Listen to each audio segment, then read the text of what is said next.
মাত্র একটা ক্লিক করেই এক্সেলে পেজ নাম্বার সেট করতে পারেন। সেটা কিভাবে করবেন দেখিয়ে দিচ্ছি।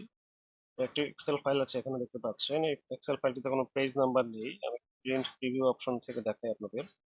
দেখতে পাচ্ছেন এখানে কোনো হিডার বা ফুটারে কোনো পেজ নাম্বার নেই। তো এখানে পেজ নাম্বার নিয়ে আসার জন্য আমরা শীটের নিচের দিকে 3টা অপশন দেখতে পাবো পেজ লেআউটের। এখান থেকে মিডল যে অপশনটা আছে সেটা আমরা সিলেক্ট করব। এই যে এই অপশনটা, এখন আমাদের লেফট পাশের অপশনটা সিলেক্ট করা আছে। এটা সিলেক্ট করার পর আপনি দেখবেন উপরে নিচে হিডার এবং ফুটার দুটি অপশন অ্যাক্টিভ হয়েছে। এখানে লেখা আছে ক্লিক টু অ্যাড ফুটার। আমরা এই ফুটারে ক্লিক করতে পারি। যদি মাঝখানে ফুটার দেই, যদি লেফটে দেই তাহলে লেফট পাশে ক্লিক করব, রাইটে দিলে রাইট পাশে ক্লিক করব।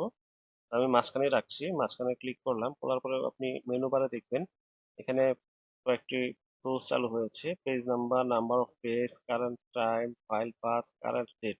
এখান থেকে আপনারা পেজ নাম্বার যে প্রথম যে অপশনটা আছে এটা ক্লিক করে দিবেন। ক্লিক করে দেওয়ার পর এখানে দেখবেন এখানে ফর্মুলা চলে এসেছে। জাস্ট আর কিছু করা লাগবে না, বাইরে ক্লিক করুন। করার পর দেখবেন পেজ নাম্বার চলে এসেছে 1, 2,